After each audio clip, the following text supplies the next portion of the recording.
मधुमयी माँ परम प्रभु श्री अरविंद आज आम मान वास्तव में परम सौभाग्य जहा परम प्रभुंकर स्वतंत्र पुस्तक लाइफ डिवाइन प्रभुंकर प्रत्येक वही स्वतंत्र आम माने जो दिव्य जीवन पुस्तक पाठ करी आसुचंती एटा यार महत्व सारा पृथ्वी रे सारा विश्व रे स्वतंत्र भाव स्थान अधिकार करिछि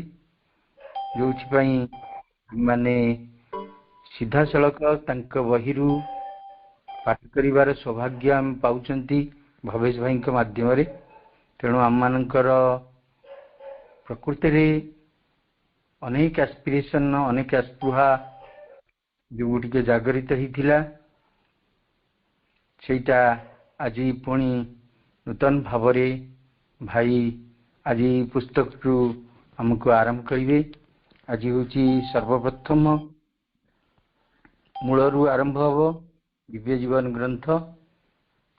ग्रंथ जो ओडिया रे 3 खंड अच्छी प्रथम खंड एवं इंग्राजी रे 2 भाग रे रही से प्रथम खंडर बुक 1 दी ह्यूमन एस्पिरेशन मनुपुत्र अभिप्सा बोली तार नामकरण ओडिया रे कराई बा मानवर अभिप्सा यही विषयटी को आम आगे भवेश भाई सुंदर भाव उपस्थापन करेंगे।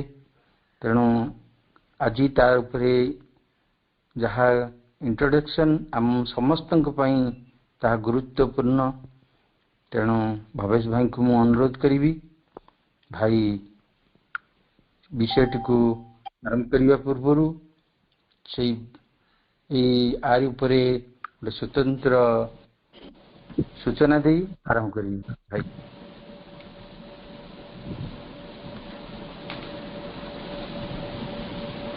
करुणामयी माँ परम प्रभु श्री अरविंद तांकर असीम कृपारू आमे मनुष्य माने चरम प्रज्ञार एवं परम प्रज्ञार यही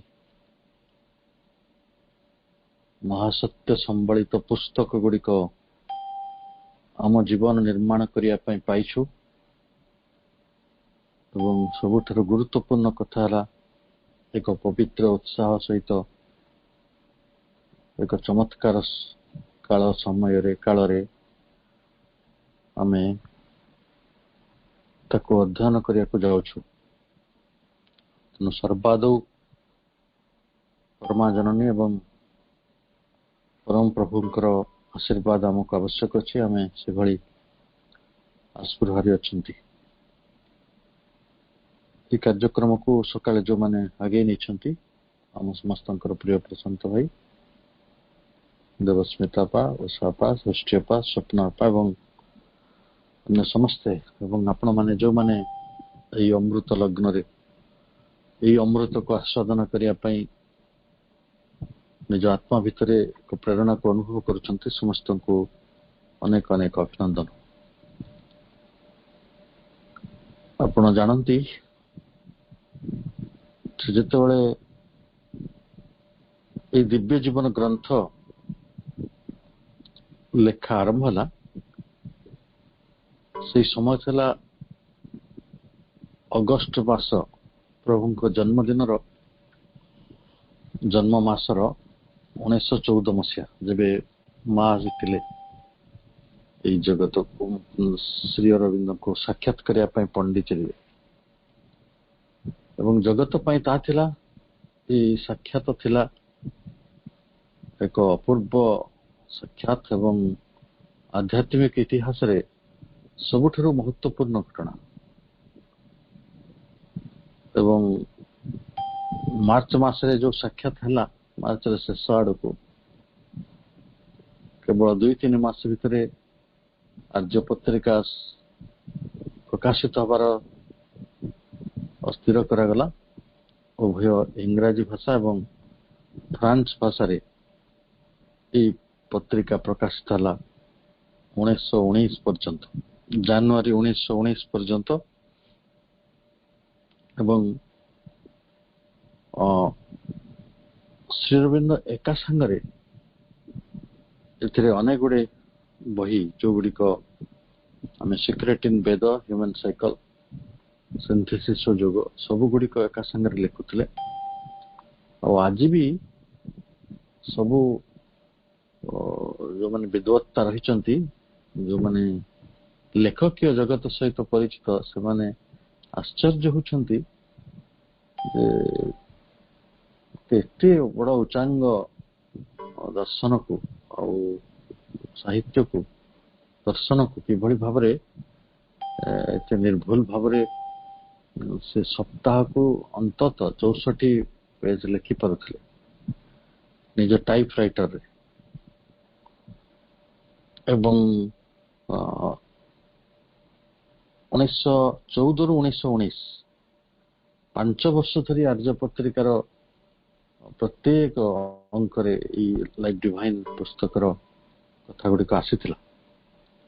ଏବଂ ଏଟା ଯେତେବେଳେ ପବ୍ଲିଶ ହେଲା ସେଟା ଟିକେ ବିଳମ୍ବରେ ହେଲା। 1939 ବେଳକୁ ଶ୍ରୀ ଅରବିନ୍ଦ 1939 ରୁ 1940 ଭିତରେ ସେ ଲାଇଫ ଡିଭାଇନ ର ଲେଖା ଗୁଡିକୁ ଆଉ ଟିକେ ସଂକଳିତ କଲେ, ତାକୁ ଆଉ ଟିକେ ପରିବର୍ଦ୍ଧିତ କଲେ, ଆଉ ଟିକେ ପୁନର୍ଦୃଷ୍ଟି ତା ଉପରେ ସ୍ଥାପନ କଲେ ଏବଂ ଯାହା ଫଳରେ ଯୋଉ ପ୍ରଥମ 27ଟି ଏବଂ ପରେ ଆଉ ଗୋଟେ ଚାପ୍ଟର ଲେଖାଗଲା 28ଟି ଚାପ୍ଟରକୁ ନେଇକି ନଭେମ୍ବର 1939ରେ ସେଇ ଲେଖା ଗୁଡିକ ପବ୍ଲିଶ ହେଲା। ତାପରେ ସେକେଣ୍ଡ ଭଲ୍ୟୁମଟି ଜୁଲାଇ 1940ରେ, ଯୋଉଟା ଭାଇ କହୁଥିଲେ। ପରେ ତ ଆମେ ତ ସମସ୍ତେ ଗୋଟିଏ ବହି ପାଉଛନ୍ତି। ଏଠି 56ଟି ପ୍ରବନ୍ଧ ରହିଛି, 56। ତା ଭିତରୁ ବୁକ୍ 1ରେ 28ଟି ପ୍ରବନ୍ଧ, ସେଟା 1939 ନଭେମ୍ବରରେ ପ୍ରକାଶିତ ହେଇଥିଲା। ଏବଂ ବୁକ୍ 2 ଯୋଉଥିରେ 28ଟି ପ୍ରବନ୍ଧ ରହିଛି, ସେଇଟା 1940 ଜୁଲାଇରେ ପ୍ରକାଶିତ ହେଇଥିଲା। ଏବଂ ଏକୁ ଯେ ପ୍ରଥମେ ପ୍ରକାଶ କରିଥିଲେ ସେଇଟା ଗୋଟେ ଆମେରିକାନ ପବ୍ଲିସିଂ ସଂସ୍ଥା, ୟୁନାଇଟେଡ ଷ୍ଟେଟ୍ସ ର ଗୋଟେ ସଂସ୍ଥା ପ୍ରଥମେ ସେଟାକୁ ପବ୍ଲିଶ କରିଥିଲେ। ପରେ 1955, 1970, 2001 ଏଇ ସବୁ ସମୟ ଗୁଡିକରେ ନୂଆ ଏଡିସନ ଆସିଲା ଏବଂ ପରେ ଯାଇକି ଏଇ ପୁସ୍ତକଟି ଆଶ୍ରମ ଅଧୀନକୁ ଆସିଥିଲା। ତେଣୁ ପ୍ରଥମେ ଏଇଟା ଫ୍ରାନ୍ସ ଭାଷାରେ ଏବଂ ଇଂରାଜୀ ଭାଷାରେ ଲେଖା ହେବା ପରେ ପୃଥିବୀର ବହୁ ପାଠକ ମାନଙ୍କ ପାଖରେ, ସାଧାରଣ ଯୋଉମାନେ ଆମର ପୂର୍ଣ୍ଣ ଯୋଗର ଅଂଶୀଦାର ନୁହନ୍ତି ବା ପୂର୍ଣ୍ଣ ଯୋଗର ସାଧକ ନୁହନ୍ତି, ସେମାନଙ୍କ ପାଖରେ ପ୍ରଥମେ ପହଞ୍ଚିଥିଲା ବହିଟି। ଏବଂ ଆମେ ଦେଖିଛୁ ଯେ ଏ ବହିର ପ୍ରକାଶନ 1943, 1947, 1944 ଏସବୁ ସମୟ ଖଣ୍ଡରେ ବହୁବାର ଏଟା ପ୍ରକାଶିତ ହେଇଛି। ତାହେଲେ ଆମେ ଏଥିରୁ ଜଣା ପଡୁଛୁ, ଏଥିରୁ ଜାଣି ହଉଛି ଯେ ଏଇ ପୁସ୍ତକର ଗୋଟେ ଗ୍ରାହ୍ୟତା ବା ଗୋଟେ ଆଦୃତି କେତେ ବେଶୀ ରହିଥିଲା। ଏକୁ ଗୋଟେ ବିଶ୍ୱସ୍ତରର ପୁସ୍ତକର ମାନ୍ୟତା ମିଳିଛି। ଏବଂ ଏହାର ଯୋଉ ତା ପୂର୍ବରୁ ଶିବାନନ୍ଦ ଗୋଟେ ବହି ଲେଖିଥିଲେ, ତା ନାଁ ଥିଲା ଡିଭାଇନ ଲାଇଫ। କିନ୍ତୁ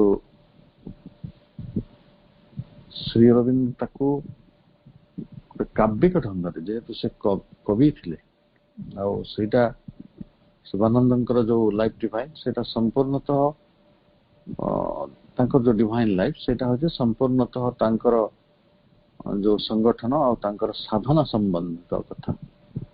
କିନ୍ତୁ ଲାଇଫ ଡିଭାଇନ ର ଯୋଉ କଥାବସ୍ତୁ ରହିଛି ତାହା ଗୋଟିଏ ଭାରତୀୟ ଦର୍ଶନର, ଭାରତୀୟ ଷଡ଼ ଦର୍ଶନର ଗୋଟେ ନିର୍ଯାସ, ଯେଭଳି ଭଗବତ ଗୀତା, ଭଗବତ ଥିଲା ବେଦାନ୍ତର ଗୋଟେ ନିର୍ଯାସ, गोटे समरी गोटे कनक्लूजन से भली भारतीय षडदर्शन वेद उपनिषद सबू साहित्य जो अमृत रही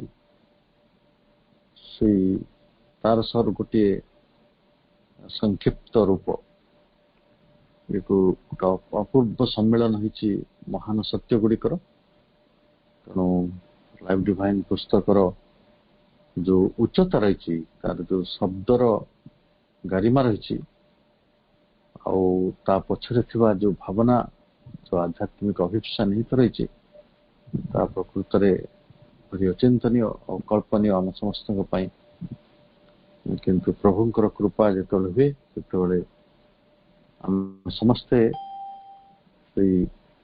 जिते उच्च हो से शिखर को आम आरोहण कर चेष्टा करछंती तेणु ओडिशार जने वरेण्य कवि गोटे कविता मन पड़ी शिखर मात्रे ही आरोह जो शिखर हिमालय शिखर गुड़िक रही से मनीष को डाकुची तमें ताको आरोहण कर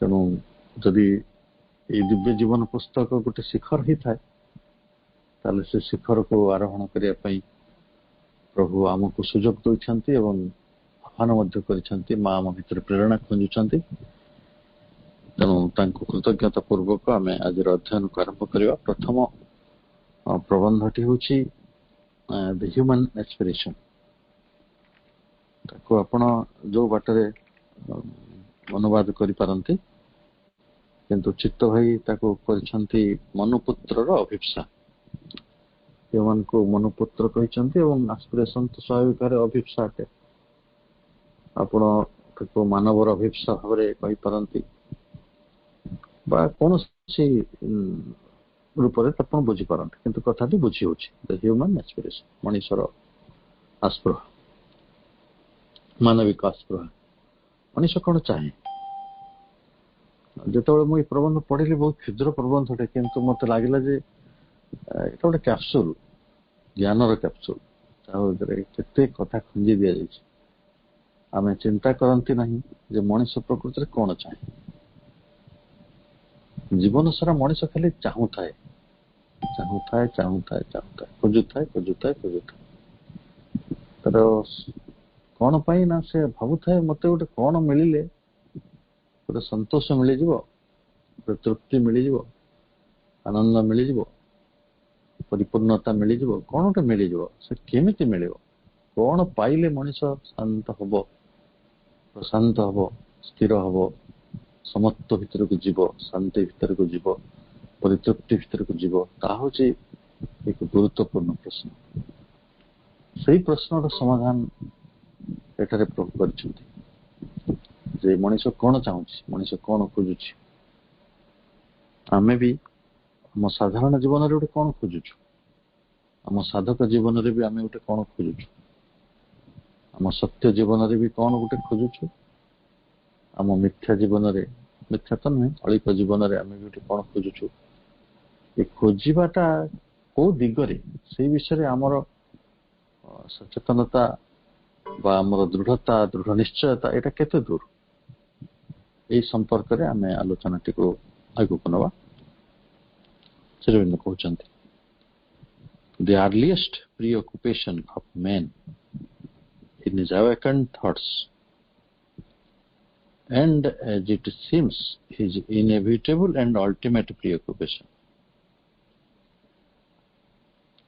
ताले मनीषर यही खोजाटी आरंभ होइछि आज नुहे आरंभ होइछि बहुत अर्लीस्ट समय अति पुरातन कालरू एवं आज से खोजा नुहे से खोजाटी बहुत दिन बहुत पुराणर माने अर्लीस्ट समय उषा कालर सभ्यतार उषा कालर मानव अस्तित्वर उषा कालर कथा ये गोटे बहुत बड़ तत्व को गोटे बड़ सत्य को श्री रविंद आम आगे आनी आम शुणु ଲୋକ ଥିଲେ ଜଗତରେ ଯୋଉମାନେ ବେଦକୁ ମନେ ରଖୁଥିଲେ। 4 ବେଦ ତାଙ୍କର ଶୁଣିକି ମନେ ରଖି ଦଉଥିଲେ। ବହି ତ ନଥିଲା, ପ୍ରିଣ୍ଟରେ ନଥିଲା, ତାଳପତ୍ରର ଲେଖନ ବ୍ୟବସ୍ଥା ବି ନଥିଲା। କେବଳ ତାଙ୍କ ଭିତରେ ସେଇ ଶବ୍ଦର ଝଙ୍କାର ଗୁଡିକ ଝଙ୍କୃତ ହଉଥିଲା ଜଣେ ଋଷିଙ୍କ ଭିତରେ। ସେ ସେଟାକୁ ଗାୟନ କରୁଥିଲେ ଆଉ ତାଙ୍କ ଶିଷ୍ୟମାନେ ତାକୁ ମନେ ରଖି ଦଉଥିଲେ। ମୁଁ ଭାବେ 4 ବେଦକୁ ଯିଏ ମନେ ରଖନ୍ତି ତାଙ୍କ ସ୍ମରଣ ଶକ୍ତି କଥା ଭାବିଛନ୍ତି। ଆଉ ଯେଉଁମାନେ ବେଦର ସେଇ ସୂକ୍ତ ଗୁଡିକ ରଚନା କରିଛନ୍ତି, ତାକୁ ଭାବିଛନ୍ତି, ତ ସେମାନଙ୍କର ଆଧ୍ୟାତ୍ମିକ ଉଚ୍ଚତାର କଥା ଭାବିଛନ୍ତି। ବେଳେ ବେଳେ ମୋହିତ ହେଇଯିବେ, ଆପଣ ଆଶ୍ଚର୍ଯ୍ୟଚକିତ ହେଇଯିବେ ଯେ ସେମାନେ ଏଠି ପବିତ୍ର ଭାବରେ କେତେ ପରମ ସତ୍ୟ ଗୁଡିକୁ ସଙ୍ଗୀତ କରି ଗାନ କରିଥିଲେ। ଅଥଚ ଆମେ ଆଜି ତାକୁ ଆମ ପାଖରେ ରହିଛି ଲିପିବଦ୍ଧ ଅବସ୍ଥାରେ, ତାକୁ ଆମେ କେହି ଅଧ୍ୟୟନ କରିପାରୁନାହାନ୍ତି ବା କଲେ ମଧ୍ୟ ତାକୁ ବୁଝି ହେଉନାହିଁ। କିନ୍ତୁ ସେମାନେ ତାକୁ ନିର୍ମାଣ କରିଥିଲେ, ବୁଝିଥିଲେ, ହୃଦୟସ୍ଥ କରିଥିଲେ, ଆତ୍ମସ୍ଥ କରିଥିଲେ, ମନେ ରଖିଥିଲେ। ତେଣୁ ତାର ନାଁ ଥିଲା ଶ୍ରୁତି। ତେଣୁ ସେମାନଙ୍କର ଯୋଉ ସ୍ମୃତି ଶକ୍ତି ଥିଲା ଆଉ ଆମ ପାଖରେ ଯୋଉ ସ୍ମୃତି ଶକ୍ତି ରହିଛି ସେଟା କେତେ ଦୂର କମ୍ପାରେବଲ। ସେମାନେ ଯେ ଆମଠାରୁ ଅମିତ ଶକ୍ତିଶାଳୀ ଭାବରେ ତାଙ୍କର ଅମିତ ଶକ୍ତି ଥିଲା, ଯେ ତାଙ୍କର ସ୍ମୃତି ଆଉ ତାଙ୍କର ଯୋଉ ସାମର୍ଥ୍ୟ, ଯୋଉଟା ଚେତନାର ସାମର୍ଥ୍ୟ। ତେଣୁ ଆମେ କଣ ଗୋଟେ ଡିଗ୍ରେଡେସନ ପ୍ରସ୍ତୁତିରେ ଚାଲିଗଲେ କି ଅବକ୍ଷୟର ପଦ୍ଧତିରେ, ଯେ ଯଦି ବେଦାନ୍ତର ବା ବେଦର ଋଷିମାନଙ୍କ ସହିତ ଆମ ତୁଳନା କରାଯିବ ତାହେଲେ ଆମେ ପ୍ରକୃତରେ କଣ ଗୋଟେ କିଛି ଅବକ୍ଷୟର ପଥରେ ଚାଲିଗଲେ କି? କିନ୍ତୁ କଥା ସେପରି ନଥିଲା। କିନ୍ତୁ କଣ ହେଇଥିଲା ନା ଗୋଟେ ନାଟକ ବିଶ୍ୱନାଥ ପିଲାର ପ୍ରାରମ୍ଭରୁ ହିଁ ଚରମ ସତ୍ୟ ଗୁଡିକ, ଚରମ ଆସ୍ପୃହାର କଥା ଗୁଡିକ ମଣିଷ ପାଇଁ କଣ ଦରକାର ସେ କଥାଟିକୁ କହି ଦିଆଗଲା। ଏବଂ ସେଇ ଚରମ ଆସ୍ପୃହା ପଛରେ, ସେଇ ଚୂଡାନ୍ତ ଆସ୍ପୃହା ପଛରେ ମଣିଷ ଗତି କରୁଛି ଏବଂ ତାହା କିଭଳି ଭାବରେ ପ୍ରାପ୍ତ ହବ ଏବଂ ତାହା ପ୍ରାପ୍ତ ହେଲା ପରେ କିଭଳି ଆମ ସମସ୍ତଙ୍କ ଜୀବନକୁ ଦିବ୍ୟ ଜୀବନ ଆସିବ, ଏ ଜଗତରେ ଦିବ୍ୟ ଜୀବନ ନିର୍ମାଣ ହବ, ସେଇ କଥାଟିକୁ ପ୍ରଭୁ କହୁଛନ୍ତି। ତେଣୁ ଆର୍ଲିଏଷ୍ଟ ପ୍ରିଅକୁପେସନ ଅଫ ମେନ୍, ଏଇ କଥାଟିକୁ, ସେଇ ଶବ୍ଦଟିକୁ ସେ କହିଲେ ଯେ ଆମେ ଆର୍ଲି ନୁହେଁ, ଆର୍ଲିଏଷ୍ଟ। ଆପଣ ସେଇ ସମୟ, ଯୋଉ ସମୟରେ ସଭ୍ୟତାର ଆରମ୍ଭ ହେଲା, ମାନବ ସଭ୍ୟତାର ବା ମାନବ ଜିଜ୍ଞାସାର ଆରମ୍ଭ ହେଲା, ମାନବ ଯେତେବେଳେ ଖୋଜିଲା, ତାର ଜିଜ୍ଞାସା ଆରମ୍ଭ ହେଲା, ଜ୍ଞାନର ପର୍ବ ଆରମ୍ଭ ହେଲା, ସେଇ ସମୟରୁ ସେ କାହିଁକି ଏଟା ଜ୍ଞାନର କଥା ମୁଁ କାହିଁକି କହୁଛି ନା, ଇନ୍ ହିଜ୍ ଆୱେକେଣ୍ଡ ଥଟ୍ସ, ତାଙ୍କ ଜାଗ୍ରତ ଚେତନା, ତାଙ୍କ ଜାଗ୍ରତ ଚିନ୍ତାରେ, ଅର୍ଥାତ୍ ସେମାନେ ସେତେବେଳକୁ ଜାଗୃତ ଥିଲେ, ନିଶ୍ଚୟ ଜାଗୃତ ଥିଲେ। ଆପଣ ବେଦର ଅମୃତ ଋଷି ମାନଙ୍କ କଥା ଭାବି ହୁଏ ନାହିଁ, କଥାରେ ଭାବି ହୁଏ ନାହିଁ। ସେମାନେ ତାକୁ ମନେ ରଖୁଥିଲେ, ମୁଁ ସେଇଟା ଭାବିପାରେନି। ଲେଖିଥିଲେ, ଚିନ୍ତା କରିଥିଲେ, ତାକୁ ସେଇଟା ମୁଁ ବୁଝିପାରୁଛି। କିନ୍ତୁ ଯେ ସେଟା କିଭଳି ଭାବରେ ସେମାନେ ତାକୁ ଏନଭିସେଜ କରିଥିଲେ, କିଭଳି ତାକୁ ଦୃଷ୍ଟି ଭିତରକୁ ଆଣିଥିଲେ, କିଭଳି ପରିକଳ୍ପନା କରିଥିଲେ, ଏଇଟା ହଉଛି ଗୁରୁତ୍ୱପୂର୍ଣ୍ଣ। ତେଣୁ the earliest preoccupation of man in his awakened thoughts, and as it seems is inevitable and ultimate preoccupation, ଏଇ ଯୋଉ earliest preoccupation, ତ preoccupation କହିଲେ ଗୋଟେ ତଲ୍ଲୀନତା ହେଇପାରେ, ତନ୍ମୟତା ହେଇପାରେ, ବିଚାରମଗ୍ନତା ହେଇପାରେ, ଚିନ୍ତା ହେଇପାରେ। ଆପଣ ତାକୁ ଜାଗୃତ ଚିନ୍ତା ବୋଲି ନେଇପାରନ୍ତି ବା awakened thoughts ତ ଜାଗୃତ ଚିନ୍ତା। ଆମେ ତାର ବ୍ୟସ୍ତତା ବା ମଗ୍ନତାର କଥା କହିବା, ବିଚାର ମଗ୍ନତାର କଥା। ତେଣୁ ମଣିଷର ଯୋଉ ପ୍ରଥମ ବିଚାର ମଗ୍ନତା ରହିଥିଲା, ସେଇଟା ପୁଣି କଣ ଥିଲା? as it seems his inevitable and ultimate preoccupation, ଏଇଟା ସତ୍ୟ ଯେପରି ତା ପାଇଁ ଏକାଥରେ inevitable, ଅବଶ୍ୟମ୍ଭାବୀ ଥିଲା, ଆଉ ସେଇଟା ତା ପାଇଁ ଅଲ୍ଟିମେଟ ଥିଲା, ଚୂଡାନ୍ତ ଥିଲା, ତା ଆଗକୁ ଆଉ କିଛି ହବାର ନାହିଁ। ଅର୍ଥାତ୍ ଆମେ ଯୋଉ ଚିନ୍ତା ଗୁଡିକ କରୁଛନ୍ତି, ଆମେ ଯୋଉ ଜାଗ୍ରତ ଚିନ୍ତା କରିବା ସେଟା ଚିନ୍ତାଟା ସରିଛି, କାରଣ ଚୂଡାନ୍ତ ଅବସ୍ଥାରେ କହି ଦିଆଯାଇଛି। କଣ କୁହାଯାଇଛି ତା ହିଁ ତ ଆସିବ, ଏବଂ ସେଇଟା ଅବଶ୍ୟମ୍ଭାବୀ ଭାବରେ କୁହାଯାଇଛି, ଇନ୍ଏଭିଟେବଲ। ତାକୁ ଆମେ ଆଉ ନୂଆ ସମ୍ଭାବନା ତା ଭିତରେ ଖଞ୍ଜି ପାରିବାନି। ଚୂଡାନ୍ତ କଥା କହି ଦିଆଯାଇଛି ସେ ପ୍ରିକୋପେସନ, ସେଇ ମଗ୍ନତା ଭିତରେ, ସେ ବିଚାର ମଗ୍ନତା ଭିତରେ ଚୂଡାନ୍ତ କଥାଟି କୁହାଯାଇଛି। ଏବଂ ତାପରେ କଣ ହେଇଛି ନା, ଫର ଇଟ୍ ସର୍ଭାଇଭ୍ସ ଦ ଲଙ୍ଗର ପିରିୟଡ୍ସ ଅଫ ସେପ୍ଟିସିଜମ। ସେପ୍ଟିସିଜମ କହିଲେ ଅବିଶ୍ୱାସ, ସଂଶୟାତ୍ମକତା। ଯୋଉ ମହାଋଷି ମାନେ ପ୍ରାରମ୍ଭିକ ଅବସ୍ଥାରେ ଯେଉଁ ବିଚାର ମଗ୍ନତାର କଥା ସେମାନଙ୍କର ଅନ୍ତର୍ଜାଗୃତ ଚିନ୍ତା ବଳରେ କହିଥିଲେ, ଯାହା ଅବଶ୍ୟମ୍ଭାବୀ ଏବଂ ଯାହା ଚୂଡାନ୍ତ, ସେଇ ଚିନ୍ତା ଗୁଡିକ ଗୋଟେ ଦୀର୍ଘ କାଳ ଧରି ମଧ୍ୟ ଅବିଶ୍ୱାସର ବା ଗୋଟେ ସଂଶୟାତ୍ମକ ପରିସ୍ଥିତି ଭିତରେ ଯାଇଛି। ତାପରେ କଣ ହେଇଛି ନା, and returns after every banishment. banishment ର ଅର୍ଥ ହଉଛି ନିର୍ବାସନ। ତେଣୁ ପ୍ରତ୍ୟେକ ନିର୍ବାସନ ପରେ ଯେତେବେଳେ ମଣିଷ ତାକୁ ହଜେଇ ଦିଏ ସେଇଟାକୁ, ସେଇ ଚିନ୍ତାଟିକୁ, ଯୋଉ ଚିନ୍ତାଟି ଆର୍ଲିୟର ପ୍ରିଅକୁପେସନରେ ହେଇଥିଲା,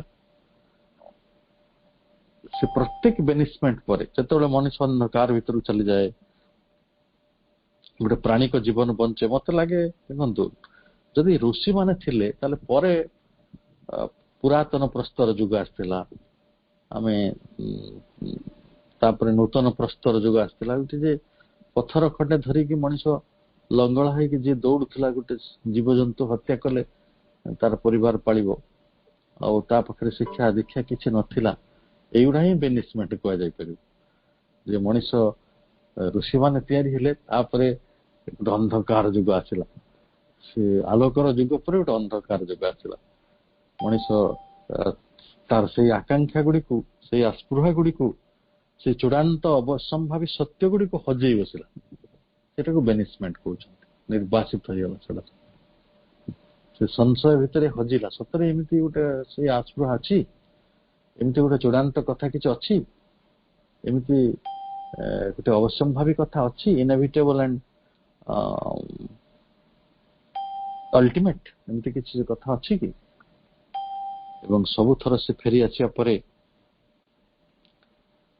ପୁଣି ଦେଖୁଛି, ଯେତେ ଥର ସେ ହଜିଛି ପୁଣି ଥରେ ଫେରି ଆସିଛି ଆଫ୍ଟର ବେନିସମେଣ୍ଟ। ସଂଶୟ ଭିତରେ ବୁଡି ଯାଇଛି ସେଇ କଥାଟି, ସେ ଚୂଡାନ୍ତ କଥାଟି। ତାପରେ ଦେଖାଯାଉଛି, is also highest which his thought can envisage. ମଣିଷର ଚିନ୍ତା ଯେତେ ଦୂର ପର୍ଯ୍ୟନ୍ତ ଚିନ୍ତା କରିପାରିବ, ଦେଖିପାରିବ, ସେ ଯାହା ଦେଖିଥିଲା ଆର୍ଲିଏଷ୍ଟ ପ୍ରିଅକୁପେସନରେ, in his awakened thoughts, ଜାଗୃତ ଚିନ୍ତାରେ, ସେଇଟା ହିଁ ହାଏଷ୍ଟ, ସେଇଟା ହିଁ ସର୍ବୋଚ୍ଚ ଚିନ୍ତା ଥିଲା। ତାହେଲେ ଆମେ ଚିନ୍ତା କରି କରିକି ସର୍ବୋଚ୍ଚ ଯାଇପାରିବା ନାହିଁ। ପ୍ରଭୁ କହୁଛନ୍ତି ସର୍ବୋଚ୍ଚ ଚିନ୍ତା ସରିଛି। କେବେ ସରିଛି ନା, ଆର୍ଲିଏଷ୍ଟ ପ୍ରିଅକୁପେସନରେ ସରିଛି। କେମିତି ହେଲା ନା, awakened thoughts-ରେ ହେଲା। ଏବଂ ସେଟା କେଉଁଭଳି ନା, ଇନଏଭିଟେବଲ, ଅଲ୍ଟିମେଟ। ଆଉ ବର୍ତ୍ତମାନ କଣ ହେଇଛି ନା, ସେପ୍ଟିସିଜମ, ସଂଶୟାତ୍ମକତା ଅନ୍ଧାର ଭିତରେ ବୁଡି ଯାଉଛି। ପୁଣି ଥରେ ସିଏ ଉଦୟ ହଉଛି ବେନିସମେଣ୍ଟ ପରେ, ସେ ସଂଶୟ ଭିତରୁ ବାହାରି ଆସୁଛି ଏବଂ ଦେଖାଯାଉଛି ଯେ ଯୋଉ ଚିନ୍ତାଟି ସରିଛି ସେଇଟା ହିଁ ହାଏଷ୍ଟ, ସର୍ବୋଚ୍ଚ। ତାହେଲେ ଆମ ସମସ୍ତଙ୍କ ଭିତରେ ଏବେ ଟିକେ ଆଗ୍ରହ ହଉଥିବ ଯେ କଣ ସେ ସର୍ବୋଚ୍ଚ ଚିନ୍ତା, ଯେ ଯୋଉଟା ଋଷିମାନେ ବା ଅତି ଆର୍ଲିଏଷ୍ଟ ସମୟରୁ ସରିଛି, ଚୂଡାନ୍ତ ଭାବରେ ସରିଛି, ସର୍ବୋତ୍ତମ ଭାବରେ ସରିଛି, ସର୍ବୋଚ୍ଚ ଭାବରେ ସରିଛି, ଏବଂ ଯାହାର ଗୋଟେ ଅବଶ୍ୟମ୍ଭାବୀ ରୂପରେ ସରିଛି, ଯୋଉଟା କି ତା ଭିନ୍ନ ଆଉ କିଛି ଆମର ଗତି ନାହିଁ। ସେ କହୁଛନ୍ତି, it manifest itself in the definition of godhead. ଏ କେମିତି ସେଇ ଚିନ୍ତା ଗୁଡିକ, ସେଇ ଯୋଉ ଆସ୍ପୃହା ଗୁଡିକ, ଆକାଂକ୍ଷା ଗୁଡିକ କେମିତି ଜନ୍ମ ହେଲା ନା ଅଭିବ୍ୟକ୍ତ ହେଲା, ଯେ the definition itself in the definition of godhead. ଦିବ୍ୟତ୍ୱ ସେଇଠି ପ୍ରକାଶିତ ହେଇସାରିଥିଲା, ଦେବତ୍ୱ ସେଇଠି ପ୍ରକାଶିତ ହେଇସାରିଥିଲା, ବା ଭାଗବତ ଚେତନା ସେଇଠି ଜନ୍ମ ଲାଭ କରିସାରିଥିଲା। ତେଣୁ ସେଇ ଆକାଂକ୍ଷାଟି ଗୋଟେ ଈଶ୍ୱରଙ୍କର ସ୍ୱରୂପକୁ ଅନୁଭବ କରିବାର ଆକାଂକ୍ଷା ଭିତରୁ ଜନ୍ମ ନେଇଥିଲା। ତେଣୁ ସେଟା ହଉଛି ଡିଭିନେସନ ଅଫ ଗଡ୍ ହେଡ୍। ଏ କଥା ନୂତନ କଥା ନୁହେଁ, ଏଇ ଦେବତ୍ୱର କଥା ଏକ ନୂତନର କଥା ନୁହେଁ। ସେ ଋଷିମାନେ ସତରେ ଦେବତା ଥିଲେ, ନୋ ଡାଉଟ ଯେ ସେମାନେ ସେ ଦେବତ୍ୱକୁ, ସେ ଭାଗବତତ୍ୱକୁ ଅନୁଭବ କରିଥିଲେ। ତାପରେ ସେମାନଙ୍କ ଭିତରେ ଥିଲା ଦ ଇମ୍ପଲ୍ସ ଟୁୱାର୍ଡସ୍ ପରଫେକ୍ସନ, ଗୋଟେ ପରିପୂର୍ଣ୍ଣତା ଦିଗରେ ଅଗ୍ରସର ହେବାର ଆକାଂକ୍ଷା ଭିତରୁ ଏଇ ଚୂଡ଼ାନ୍ତ ସତ୍ୟର ଆତ୍ମପ୍ରକାଶ ହେଇଥିଲା। ଦି ଇମ୍ପଲ୍ସ ଟୁୱାର୍ଡସ୍ ପରଫେକ୍ସନ, ପୂର୍ଣ୍ଣତା ଆଡକୁ ସେମାନଙ୍କର ଯୋଉ ପ୍ରବେଗ ରହିଥିଲା, ଯୋଉ ଗୋଟେ ଗତି ରହିଥିଲା, ଅଗ୍ରଗତି କରିବାର ଇଚ୍ଛା ଥିଲା।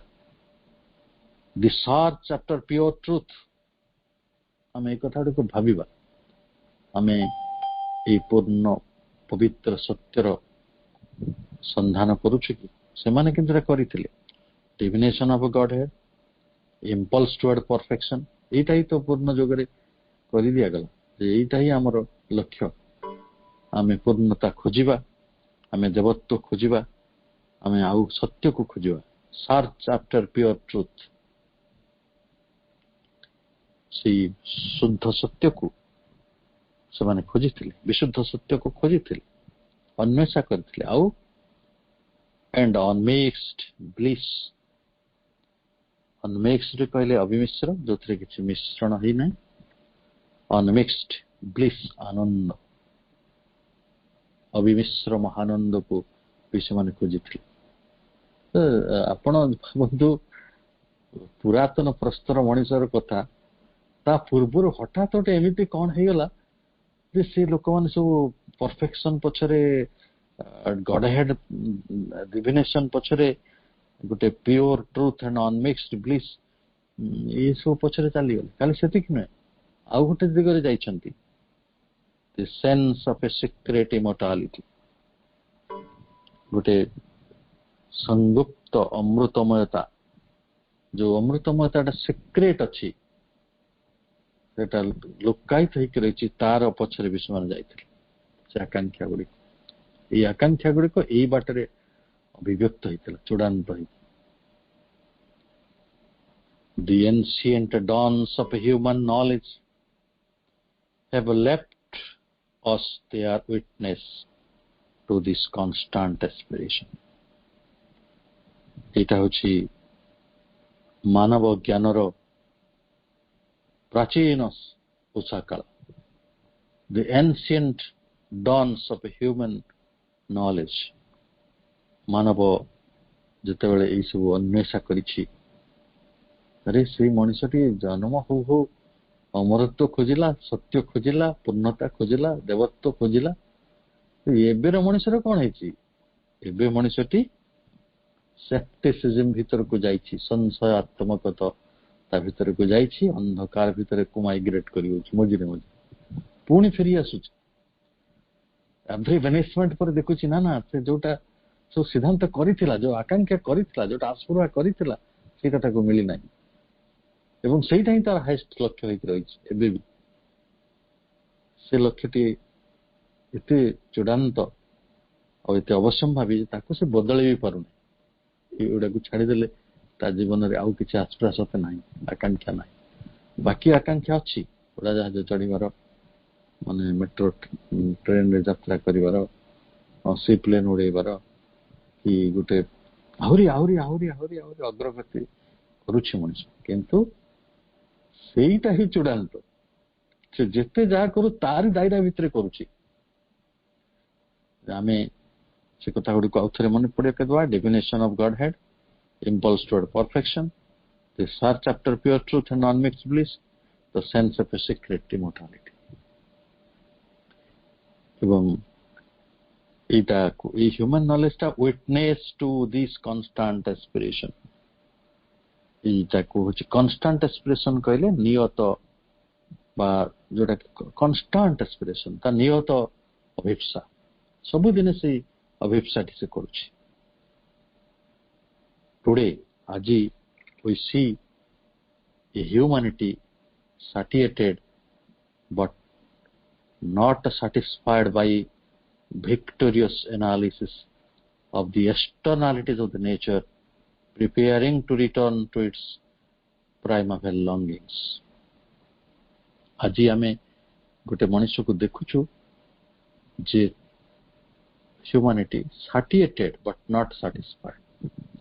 ता पाखरे किछि बाटरे तृप्ति रहिछि किछिटा किंतु नॉट सैटिस्फाइड ता पाखरे संतोष नाही से जो जतिकि से पाउछि सेतिकि रे तार खुशी नाही से चाहछि आहुरी किछि जेटा को हमें उपनिषद लेखक मानक पाखरे पाउछु नेति से जहा पाउछि से कुछ न इति एठी सेटा तार सेशन नहीं एटा तार सेशन में आहुरी अछि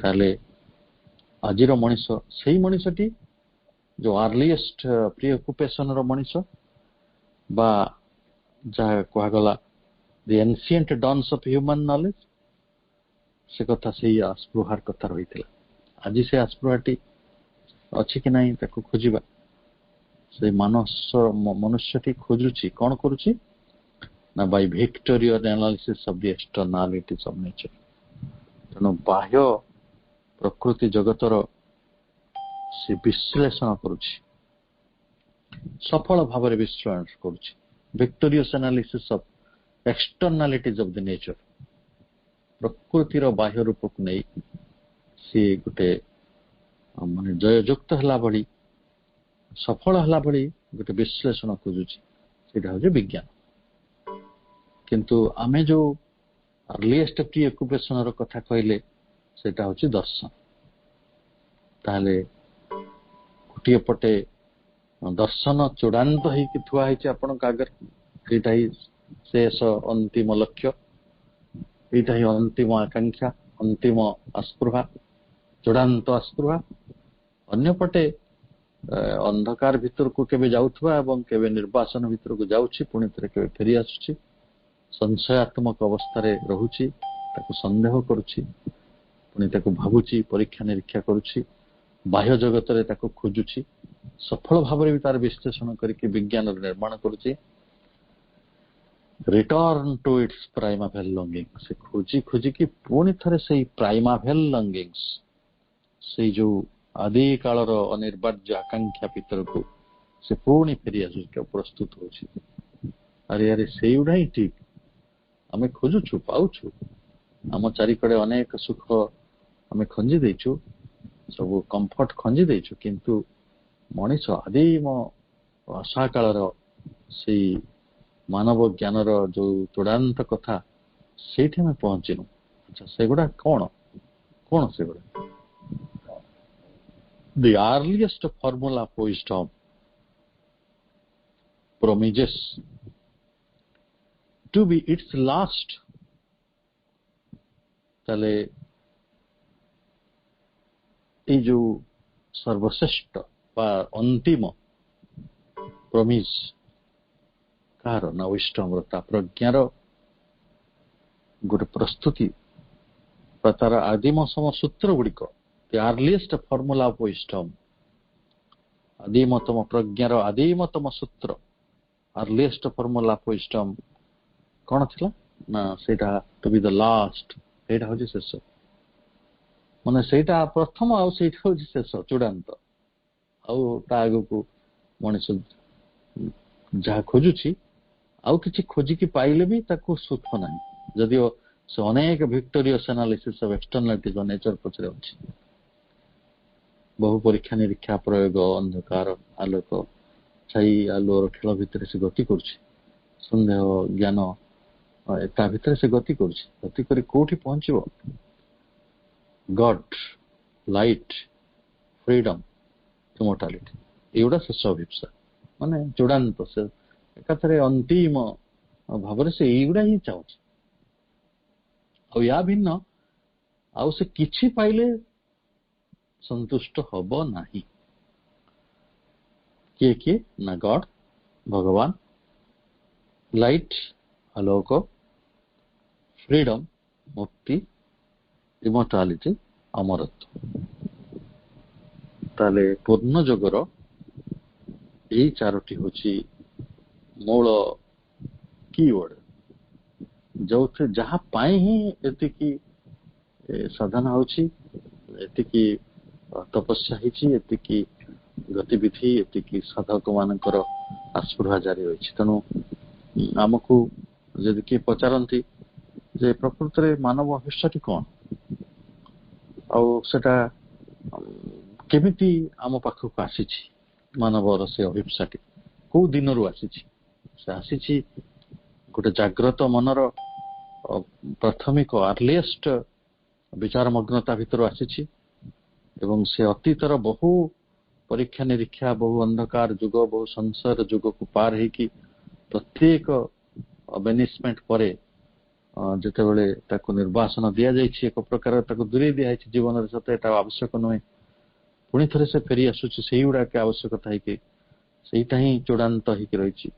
ମଣିଷ ଯେତେ ଦୂର ଦେଖିପାରେ ମଣିଷର ଚିନ୍ତା ସେଇଟା ଅନ୍ତିମ, ଏବଂ ସେଟା କେମିତି ଅଭିବ୍ୟକ୍ତ ହେଇଛି ନା ଆମେ ଯେତେବେଳେ ଭଗବାନକୁ ଖୋଜିଛୁ, ପୂର୍ଣ୍ଣତାକୁ ଖୋଜିଛୁ, ସତ୍ୟକୁ ଖୋଜିଛୁ, ଆନନ୍ଦକୁ ଖୋଜିଛୁ, ଅମରତ୍ୱକୁ ଖୋଜିଛୁ, ଏଇ ଖୋଜିବା ଭିତରେ ଗୋଟେ, ଏବଂ କେମିତି ଖୋଜିଛୁ ନା ବାଇ କନଷ୍ଟାଣ୍ଟ ଆସ୍ପିରେସନ।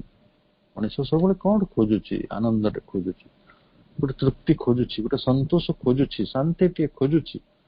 ଏଇ ଖୋଜୁଛି କଣ ଗୋଟେ ପାଇଗଲେ ସେ ସକାଳେ ଉଠିଲେ ସନ୍ଧ୍ୟା ପର୍ଯ୍ୟନ୍ତ ଖାଲି ଖୋଜୁଛି, ରାତିରେ ଶୋଇବା ପର୍ଯ୍ୟନ୍ତ ସେ ସ୍ୱପ୍ନରେ ବି ଗୋଟେ କଣ ଖୋଜୁଛି। ଏଇ ଖୋଜିବା ଭିତରେ ଯୋଉଟା ଆର୍ଲିଏଷ୍ଟ ଫର୍ମୁଲା ଅଫ ୱିଜଡମ, ସେଇଟା ହିଁ ଦ ଲାଷ୍ଟ ଥିଲା। ସେ ଆଉ ଖୋଜି ଖୋଜି ଯେତେ ଥକି ଯାଉନା କାହିଁକି, ସେ ଯେତେ ବାହାରେ ଏକ୍ସଟର୍ନାଲିଟି ଯଦି ନେଚର ଭିକ୍ଟୋରିୟସ୍ ଆନାଲିସିସ୍ ଭିତରେ ସେ ଯେତେ ଗତି କରୁନା କାହିଁକି, କିନ୍ତୁ ଚୂଡାନ୍ତତମ ଶେଷତମ କଥାଟି, ଅନ୍ତିମ କଥାଟି ହେଲା ଗଡ୍, ଲାଇଟ୍, ଫ୍ରିଡମ୍ ଆଣ୍ଡ ଇମର୍ଟାଲିଟି। ତାପରେ କୁହାଯାଉଛି these persistent ideals of the race, ଏଇ ଜାତିର, ରେସ୍ କହିଲେ ଜାତି, ମାନବ ଜାତି, ଏଇ ମାନବ ଜାତିର ଯୋଉ ପରସିଷ୍ଟେଣ୍ଟ ଆଇଡିଆଲ୍ସ ରହିଛି, ତାର ପରସିଷ୍ଟେଣ୍ଟ କହିଲେ ଯୋଉଟା କଣ୍ଟିନ୍ୟୁଅସ୍, ଅନିର୍ବାଣ, ସେଟା ଲିଭି ଯାଉନାହିଁ, ଆଦର୍ଶ ଆଇଡିଆଲ୍ସ। ତେଣୁ ପରସିଷ୍ଟେଣ୍ଟ ଆଇଡିଆଲ୍ସ ମଣିଷ ପାଖରେ ରହିଛି, ଜାତି ପାଖରେ, are at once the contradiction of its normal experience। ମଣିଷ ଭାବି ତ ଦେଇଛି ଗଡ୍, ଲାଇଟ୍, ଫ୍ରିଡମ୍, ଇମର୍ଟାଲିଟି, ଏବଂ ସେଟା ଏଇ ପ୍ରକ୍ରିୟା ଭିତରେ ଭାବିଛି। Definition of Godhead, impulse towards perfection, the search after pure truth, non-mixed bliss, the sense of secret immortality। ବଢିଆ କଥା। ହେଲେ ନର୍ମାଲ ଏକ୍ସପିରିଏନ୍ସ, ମଣିଷର ଯୋଉ ସାଧାରଣ ନିତ୍ୟ ନୈମିତ୍ତିକ ଜୀବନର ଯୋଉ ଅନୁଭୂତି, ସେଇଟା ତାକୁ କଣ୍ଟ୍ରାଡିକ୍ଟ କରୁନି କି? ସାଧାରଣ ଜୀବନରେ କାହାନ୍ତି ଈଶ୍ୱର? ସାଧାରଣ ଜୀବନରେ ନର୍ମାଲ ଏକ୍ସପିରିଏନ୍ସ ଭିତରେ କୋଉଠି ଅଛି ଜ୍ଞାନ? କୋଉଠି ଅଛନ୍ତି ମୁକ୍ତି? କୋଉଠି ଅଛି ଇମର୍ଟାଲିଟି? କାହିଁ କିଛି ତ ନାହିଁ।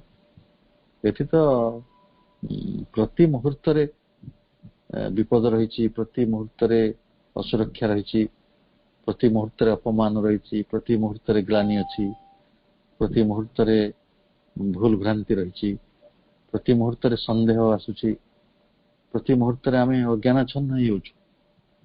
ତାହେଲେ ଏଇ ଯୋଉ ପରସିଷ୍ଟେଣ୍ଟ ଆଇଡିଆଲ୍ସ, ଏଇ ଯୋଉ ଅନିର୍ବାଣ କାଂକ୍ଷା ସବୁ ରହିଛି ବା ଆଦର୍ଶ ରହିଛି, ସେ ଅନିର୍ବାଣ ଆଦର୍ଶଟି କଣ ନା ଗଡ୍, ଲାଇଟ୍, ଫ୍ରିଡମ୍ ଆଣ୍ଡ ଇମର୍ଟାଲିଟି। ଏଇ ଜାତିର ଏଟା ଚୂଡାନ୍ତ, ଏଟା ଫାଇନାଲ, ଏଟା ବଦଳିବନି, ଏଟା ଏକାଥରେ ଅଲ୍ଟିମେଟ, ଏକାଥରେ ଇନେଭିଟେବଲ। ତାହେଲେ ଯଦି ଆମେ ଦେଖୁଛୁ at once the contradiction of our normal experience, ଆମ ଯୋଉ ଜାଗତିକ ଜୀବନଟି ଅଛି, ବର୍ତ୍ତମାନର ଯୋଉ ଜୀବନଟି ଅଛି, ଆମେ ଯୋଉ ଜୀବନଟେ ବଞ୍ଚୁଛୁ, ତା ସହିତ ଏଇ ଆଇଡିଆଲ୍ସ ଗୁଡିକର କିଛି ସମ୍ବନ୍ଧ ନାହିଁ। ଇଟ୍ କଣ୍ଟ୍ରାଡିକ୍ଟସ୍, ଗୋଟେ ବିରୋଧ ରହିଛି।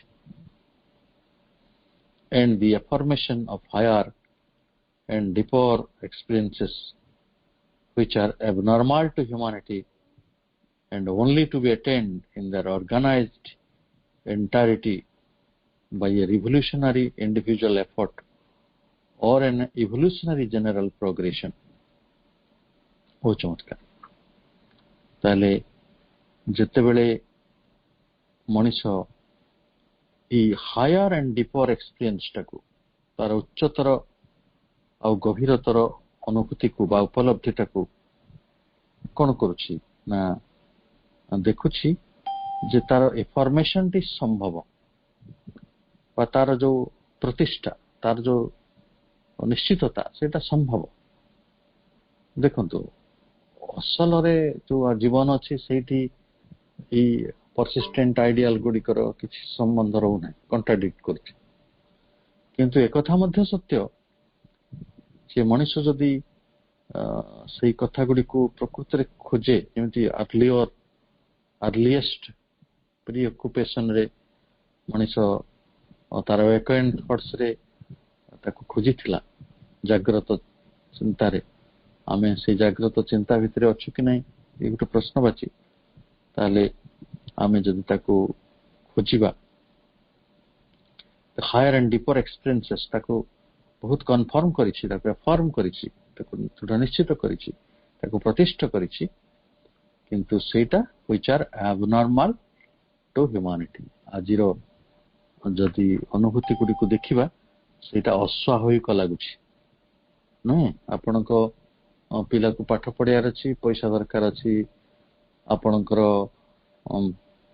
जगत रे जहाँ जहाँ सब काम रही पिलार गोटे बाहागर करिया गले 40 लाख टंका दरकार पड़ुछि आपण परिवार रे भल घर खंडे करिया को संपूर्ण भाव में बंचिया को सम्मानजनक भाव में बंचिया पई बा गोटे वृत्तिगत जहाँ संघर्ष घटुछि ता भितर आमे प्री ऑक्युपाइड हवा कि ऑक्युपाइड हवा गॉड लाइट फ्रीडम इमोर्टालिटी भितर केते केते आह्वान आम आगे अच्छे जनकर देह खराब अच्छी परिवार रे और सेते लक्ष लक्ष नुहे कोटी कोटी टंका दरकार पड़ुछि मनुष्य ता पछरे चिंतित हबो कि इमोर्टालिटी फ्रीडम पछरे चली जो एटा एबनॉर्मल नुहे एटा स्वाभाविक नुहे जदिओ से ताको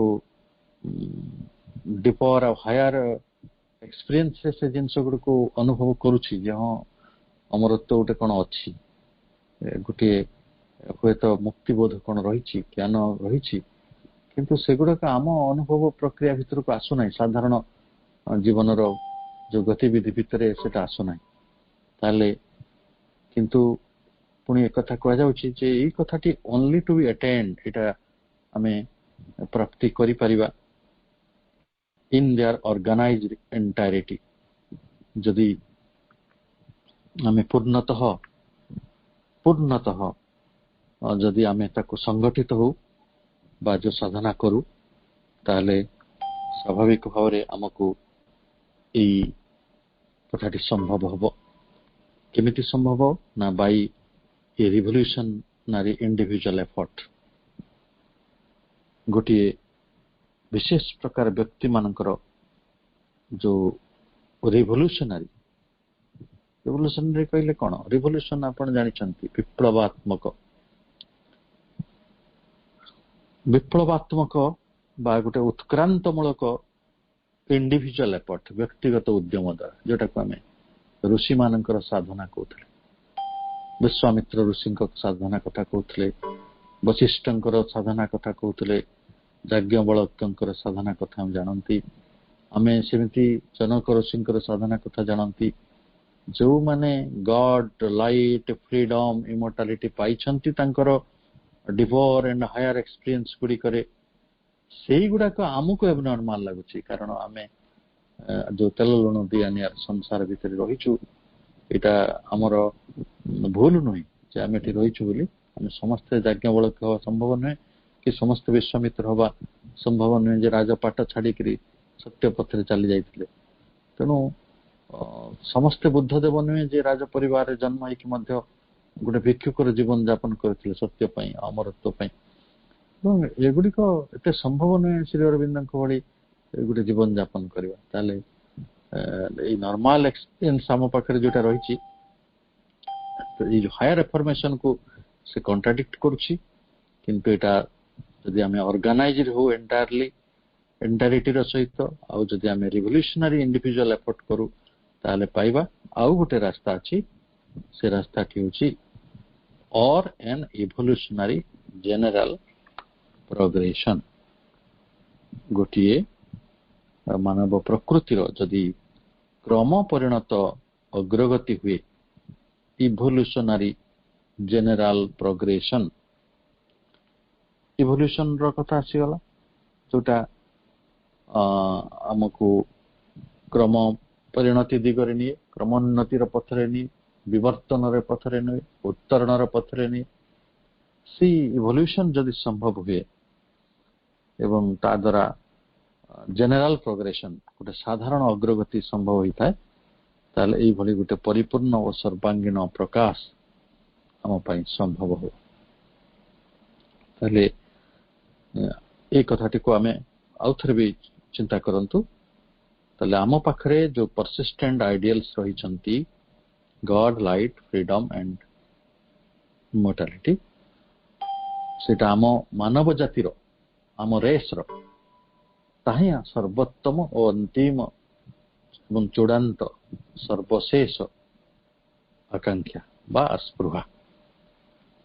କିନ୍ତୁ ସେ ଆମ ସାଧାରଣ ଜୀବନରେ ଯୋଉ ନର୍ମାଲ ଏକ୍ସପିରିଏନ୍ସ ଆମ ଜୀବନରେ ଅଛି, ସ୍ୱାଭାବିକ ଯୋଉ ଅନୁଭୂତି, ସେଇଟା କଣ୍ଟ୍ରାଡିକ୍ଟ କରୁଛି ଏଇ ହାଏଷ୍ଟ ଆଇଡିଆଲ୍ସକୁ। ଆଉ ଯେତେବେଳେ ଗୋଟେ ତାର ହାୟର ଆଉ ଡିଫର ଏକ୍ସପିରିଏନ୍ସ ଭିତରେ ସେ ତାକୁ ଏଫର୍ମ କରୁଛି, ତାକୁ ସୁନିଶ୍ଚିତ କରୁଛି ଯେ ଗଡ୍, ଲାଇଟ୍, ଫ୍ରିଡମ, ଇମର୍ଟାଲିଟି ରହିଛି, ତ ସେଇଟା ଆବନର୍ମାଲ ଲାଗୁଛି ଆଜି ଦୁନିଆରେ, ସ୍ୱାଭାବିକ ଲାଗୁନାହିଁ। ଏଟାକୁ ଆପଣ ଯାଇକି ଈଶ୍ୱରଙ୍କ କଥା କୁହନ୍ତୁ, ଅମରତ୍ୱର କଥା କୁହନ୍ତୁ। ଯୋଉ ଲୋକଟି ତା ଜୀବନ ଜୀବିକାର ଜଞ୍ଜାଳ ଭିତରେ ଅଛି, ସେ ଦି ପଇସା କମେଇଲେ ତା ପିଲାଟେ ପାଠ ପଢେଇବ, କି ତା ପରିବାର ପ୍ରତିପୋଷଣ ହବ, କି ସେ ନୂଆ ଲୁଗା ଖଣ୍ଡେ ଆଣିବ, କି ଗୋଟେ ପର୍ବ ପାଳନ କରିବ, କି ତା ଝିଅ ବାହାଘର କରିବ। ସେଇ ମଣିଷଟି କହିବେ ଏଇ ବାବାରେ ଏ କଥାରୁ ମତେ କିଛି ମିଳିବ ନାହିଁ, ଏଇଟା ମତେ ଦରକାର ହିଁ ନାହିଁ, ତୁ ତ ଘରେ ରଖିଥା, ତୋର ସୁବିଧା ଅଛି, ଆଉ ତୁ ଏଇଟା ବସି ଚିନ୍ତା କରୁଥା, ମୁଁ ମୋ କାମରେ ଯାଉଛି। ଆଉ ତାହା ହିଁ ଆଜିର ଜଗତର ପରିସ୍ଥିତି। ସେମାନେ ସେଇ ଅନ୍ଧକାର ଭିତରକୁ ବା ସେଇ ସ୍ୱାଭାବିକତା ଜୀବନ ସଂଘର୍ଷ ଭିତରକୁ ଚାଲି ଯାଉଛନ୍ତି, ତାଙ୍କ ଭିତରୁ ଆଉ ସେମାନେ ଫେରୁନାହାନ୍ତି। ତାପରେ